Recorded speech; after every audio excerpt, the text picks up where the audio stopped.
So I think you're all set. So our next speaker, like I said, is Rebecca Chen. We're moving on because Maria Vincenzi, our invited speaker, dropped off. Rebecca is a grad student at Duke University working with Dan Skolnick and several others, and she'll be telling us about measuring cosmological parameters with type 1a supernova and redMaGiC galaxies. Rebecca.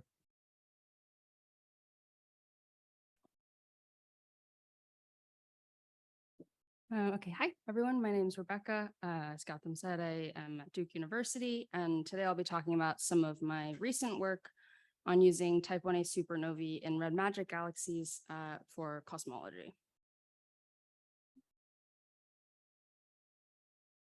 Okay, so I'll just start with a quick outline of what I'll be talking about. So I'll start with some of the motivations and challenges that we're facing in current 1a cosmology and that we'll face in the future. I'll talk about the actual data that we're using, the simulations we use, and overview the method. And then I'll talk about the results and some of the future work that I think will be done.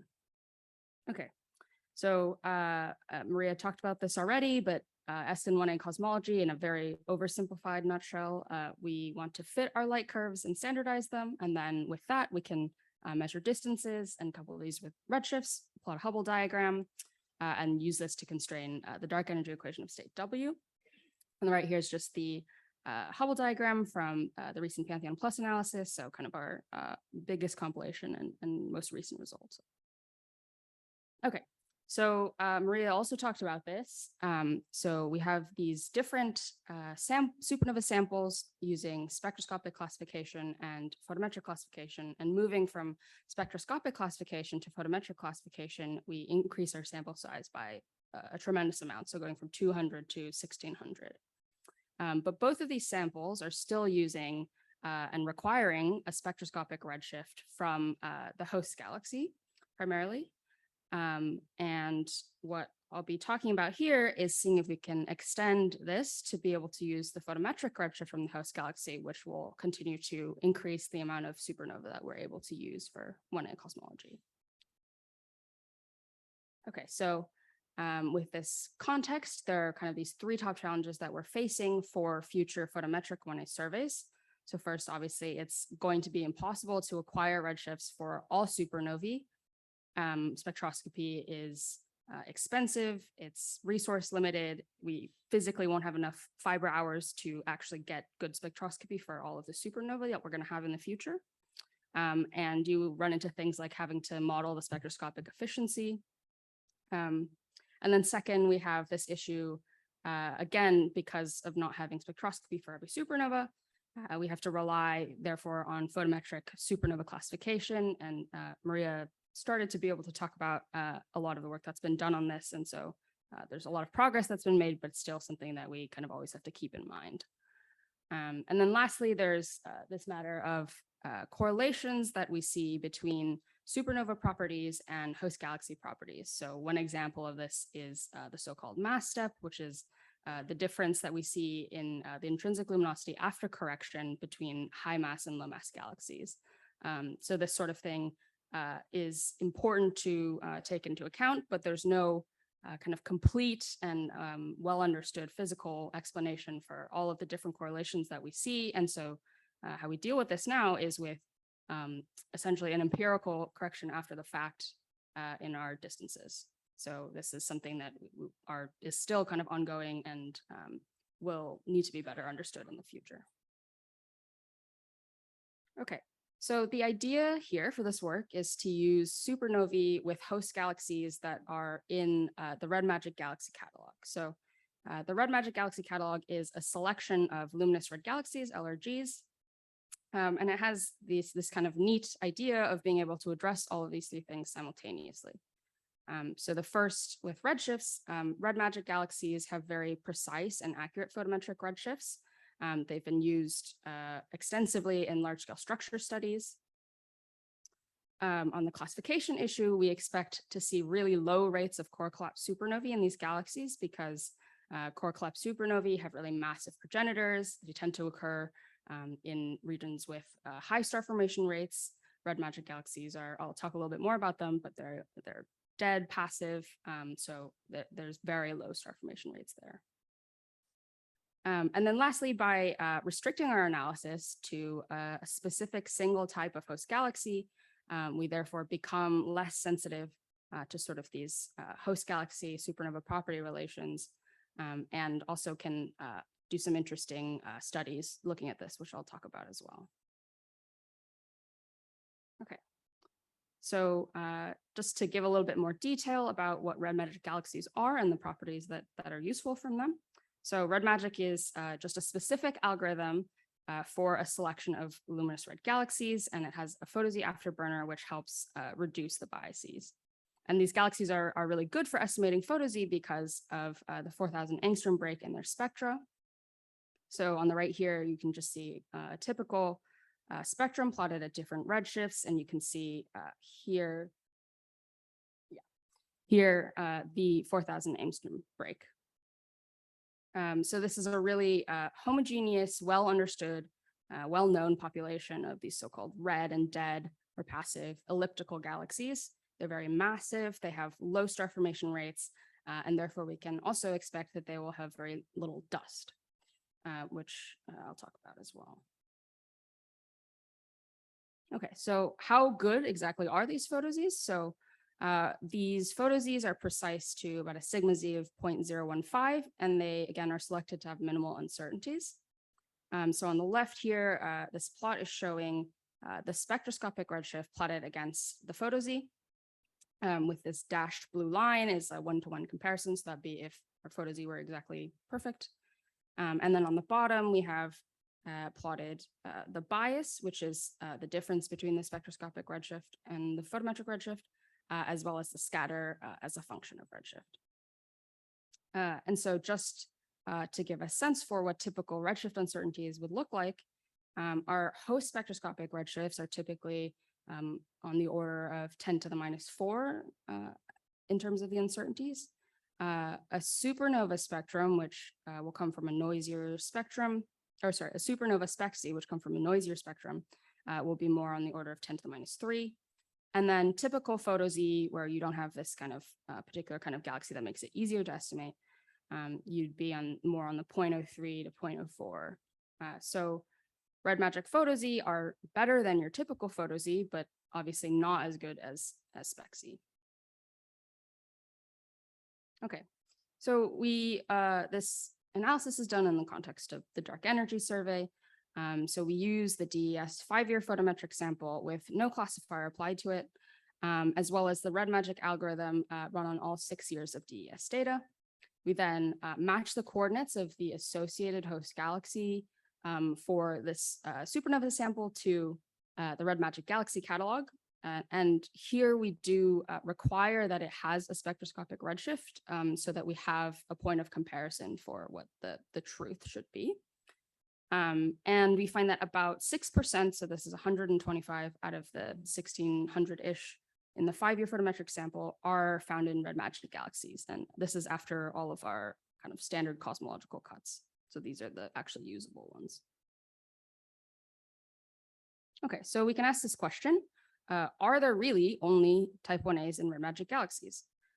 So we have a photometric classifier, so Supernova, which Anais talked about a little bit, on the full DES 5-year sample, which gives a probability classification, and find that if you say that an unlikely 1A is at a 0.5 probability cut, say that those are core collapse, 4 out of the 125 are classified as core collapse. So that's about a 3% contamination. And for comparison, Maria, I don't know if she got to this, but mentioned that our simulated photometric sample with no classifier is expected to have 8% contamination. So there's obviously some sort of preferential selection happening in these galaxies. And in comparison, we also wanted to look at kind of this truth, how much would a photometric classifier misclassify even a true set of 1As? So we looked at the 5-year spectroscopically confirmed 1A sample, and there's about 1% contamination there. So looking at these 4 supernovae specifically, one of them is actually a spectroscopically confirmed 1A. None of them, luckily, well, this isn't definitive proof that they're not core collapse, but none are spectroscopically confirmed core collapse. And then two of them have actually disagreeing classifications when the photometric classifier is trained on different templates. So we say, yes, there are at least very low rates of core collapse supernovae in redMaGiC galaxies, given that there's still some classification uncertainties. Okay, so the big question I think that I want to answer also here is, what biases arise when you use redMaGiC photosy in your cosmological analysis in place of the traditional spectroscopic redshift? So we want to run this entire thing with both data and simulations. So for both, we fit the light curves. We apply bias corrections, which are generated with simulations. We then can measure distances, fit our cosmology, and then do this entire thing using both the spectroscopic redshift and the photosy, and at the end compare the W measurement that we make when we use these two different redshifts. Okay, so the first question is, how do we actually make our simulations look like our data? And so we use SNe Ia. We forward model type 1a supernovae with catalog level simulations. I'll be brief about this. We start from the source, start with the source SED, add various effects, realistic effects, astrophysical effects, noise based on your cadence, your instrument, and a trigger model, which encompasses the detection efficiency. Okay, so we start with the baseline DS 5-year simulation from Maria. And then we want to be able to reproduce the specific characteristics of the subset in the simulation. So we make some modifications to it. So we make cuts in the host galaxy library that mimics the selection of redMaGiC galaxies. So these are bright, massive, and dead. We refit our parent populations for our light curve parameters, so like X1 and C, using a fitter from Popovic et al. 21A. And we simulate our photosy by taking the closest match in the true redshift in the redMaGiC catalog. So we take the bias that we see in the closest match to redshift and apply it back to our true simulated redshift. So on the right here, we have plotted the data versus simulations for the redshift and then the various light curve parameters, so C, X1, and B. And we find good general agreement here. Okay, so then we can fit our light curves. We use the SALT2 model implemented in SNe Ia. We can apply bias correction. So we use, again, simulations to empirically correct for our selection effects, and then can estimate our distances. And then we can get to a Hubble diagram. So here we have the Hubble diagram for both simulations and data. And then on the left side, using the spectroscopic redshift, and on the right side, using the photometric redshift. And you can see I've listed as well the Hubble scatter for each of these different cases. So that's the RMS scatter of the Hubble residuals, the difference between your measured and some theoretical cosmology. And you can see that the Hubble scatter is also consistent to about 0.01 between both the spectroscopic redshift and the photometric redshift, as well as between the data and simulation. So this is reassuring. Okay. So now we can actually fit the cosmology. So we fit W with a CMB prior and omega M, and then we compare the measurement between these two methods. So, first with simulations, when we take these to cosmology, we expect that the cosmological biases may be as small as 0.01 in W. So here in this table, I'm showing the delta W, which is just defined as the difference in W when you use the spectroscopic redshift versus the W you get when you use the photometric redshift. We generate 150 statistically independent instances of these data-like simulations. And then we average over these instances, and we find that using the redMaGiC photosy results in a comparable, relatively unbiased W measurement. So that's this red circle here is the delta W. And then we can do the same thing with the data. And we find that the differences in W that we see are consistent with our simulations, and that using the host redMaGiC photosy directly in place of the SPECSy results in W biases that are less than 0.01, which is really subdominant to our overall W uncertainty of about 0.04. And so this is really kind of promising. Okay. So I have talked a bit about the redshifts. I talked about the classification. So what about this matter of the host galaxy properties? So here on the right, I have just plotted the distribution of the host stellar, the host galaxy masses for both the redMaGiC sample and for the full DES sample. And you can see that the redMaGiC galaxies are distributed around log mass of 10.5 to 12, whereas the full sample is ranging from 8 to 12. And so this is what you would expect with redMaGiC galaxies being massive. And this blue line here is where the mass step division would typically be made between low mass and high mass galaxies. So you can see that we can actually even measure the mass step because they're entirely lying on one side. And so you wouldn't need something like that empirical correction that you would normally need. Another interesting thing that we found from this is you can float the color luminosity relation in your bias correction step. And when you do this for the full DES sample, you normally measure a beta of about 3.1, 3.2.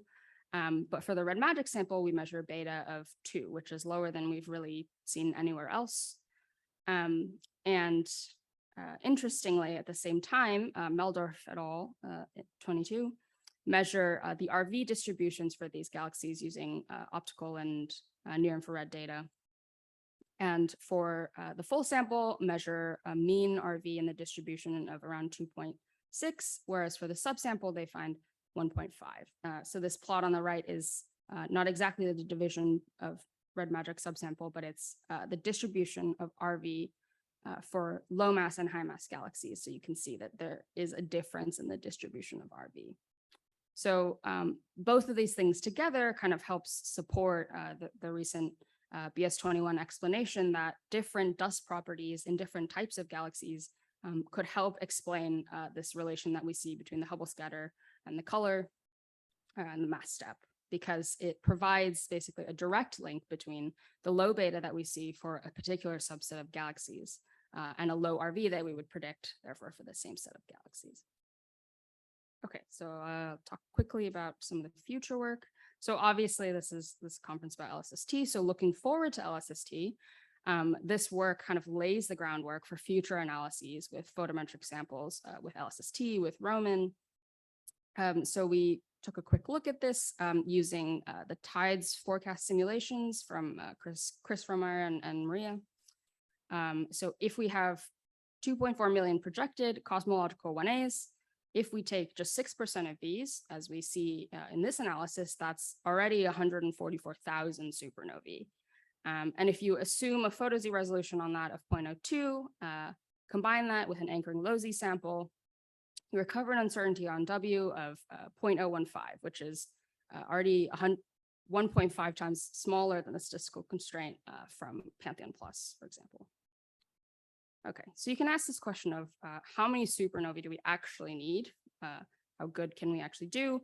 So if you kind of step down this table, you have decreasing amounts of supernovae in the simulation, in the same simulation. And you can see that the uncertainty in W kind of starts to maybe level out somewhere between 14 and 72,000. And we think that this is probably due to the fixed low Z sample size, which is fixed at here at 1350. And this is something we're already kind of starting to see as the limitations of the low Z sample. So this is something to consider. Okay, so I'm interested also in other ways that we can leverage host galaxy photo Z information. So first of all, I think something that will be very important is to incorporate the full photo Z PDF instead of just point estimates as we're currently doing. And also we therefore need to treat the associated uncertainties with these redshifts properly.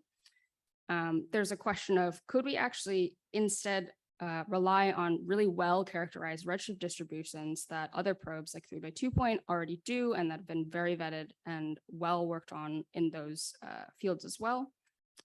And then lastly, are there other ways that we can look at extending the size of the sample for which we have good photo Zs beyond just redMaGiC galaxies?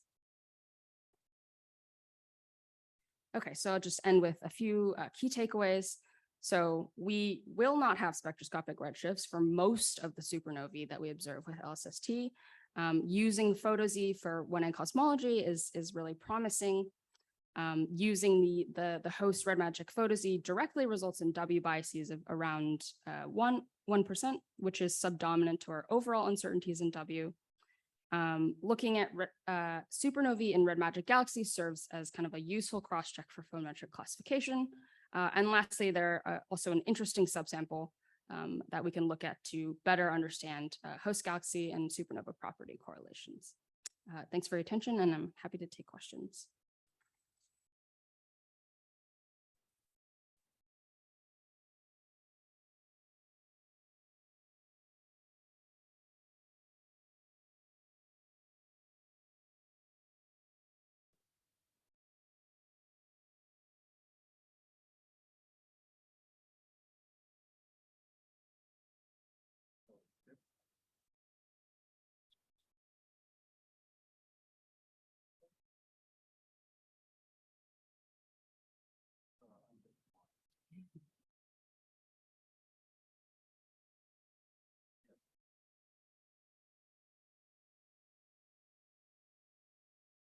Cool.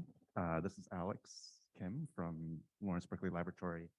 So maybe this is a little bit outside the scope of your talk, but CMB experiments are now really effectively finding clusters in a very unbiased way. So I was wondering, maybe in the LSST era, have you considered using cluster selected objects rather than redMaGiC galaxies, and would they be more effective for coming up with a clean sample? Could you elaborate a little on what you mean by cluster selected objects?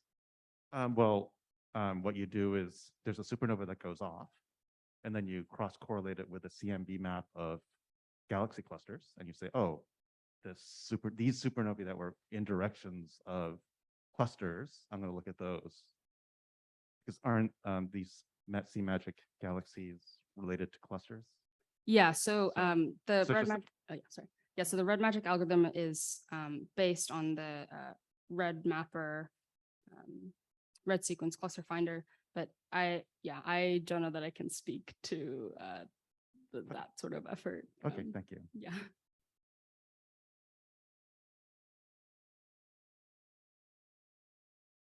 We have the one question on Boom. Kostya, could you unmute and ask your question? Yeah, hello, thank you for a great talk. I have a question about outliers or catastrophic outliers. So we know that we commonly have small or not so small, in your case, small proportion of outliers for photo-Z estimation, and how does it affect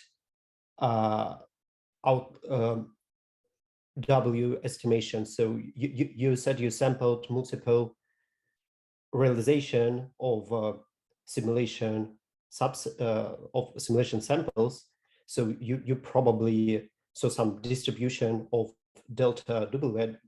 Did it some outliers? Yeah, so here, sorry, I didn't mention this, but yeah, so we have the delta W standard deviation is about 0.02. So you do see a bit of spread in this. As far as the actual outliers in redshift as they propagate to the Hubble diagram, I think that those actually end up just being cut with various at the cosmological along the pipeline. They end up getting cut out. So that wasn't something that we saw a lot of issues with. Great, thank you.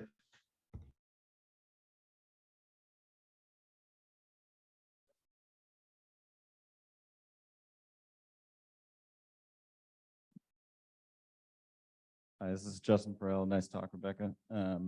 First of all, I was just looking at this zero uncertainty in the standard deviation. Or is that just like really the spectroscopic sample never went beyond 0.005? Oh, sorry. This is a bit of a silly table because the zeros here are just defined like by definition. It's just with respect to itself. So that, yeah, okay. Sorry. Oh, right, because it's okay. Yeah. That was my question. I just all right. So for the fitting that you did, you said that you did the SALT2 implementation in SNe Ia. The TS light curves are GRIZ, right? So did you only use the GR bands for that? Because SALT2's I band is not great, and there's no Z band. So, what happened there?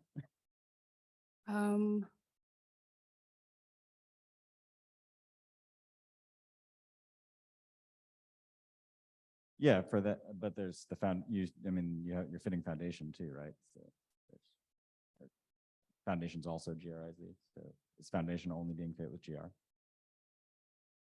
Yeah.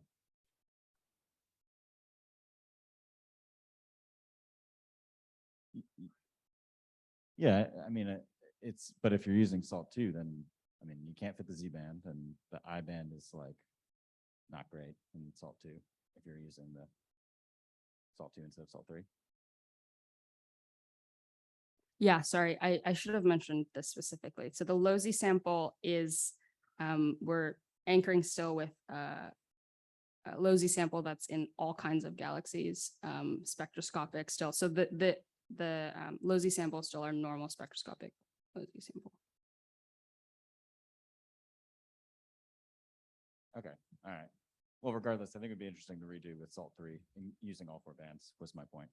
Yeah, definitely. We did try and look at actually just using the PhotoZ as a prior, and the SALT2 fit floated as a 5-parameter fit to actually get the redshift backed out. But we did run into problems with using SALT2. And so, yeah, it'd be interesting to look at using SALT3 or something.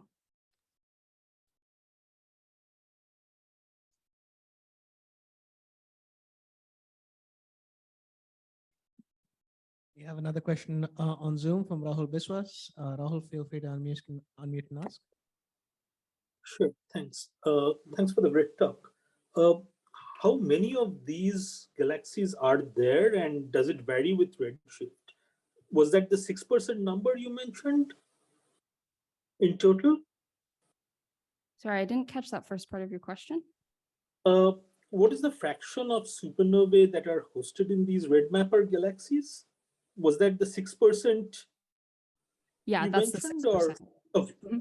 Okay, and is this uniform with redshift, or does it change? Yeah, so yeah, that's a good question.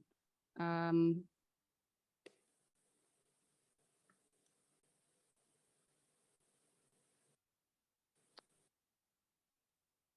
know that I have an immediate answer to that. I think I have to think about it. Okay. Yeah. No problem. We can. Yeah, I'll Thanks. give you a message. Thanks. Yeah. So great talk, Rebecca. The redMaGiC Galaxies still have an impressive range in host mass, of course. In what, sorry? In host mass. Mm. And so I was wondering a couple of things. One, have you looked at whether you can assemble a training sample for the models of type 1a supernovae and only low redshift redMaGiC Galaxies? And 2, if you've actually looked at seeing if there's any kind of host mass step still with only the redMaGiC Galaxy analysis. Using. So if you have retrained SALT using just low Z supernova in equivalent redMaGiC Galaxies. Yeah. So have you used just the redMaGiC? Have you used supernovae in only redMaGiC Galaxies potentially as a training sample? No. and is there any residual host mass step that you see in just a subsample of supernovae in redMaGiC Galaxies? No. Well, so even with the range of it, it's still all entirely on one side of where, like, anywhere near like 10 to the 10 solar masses. Well, but that doesn't mean the mass step needs to be a 10 to the 10. That's true. No, we haven't looked at that.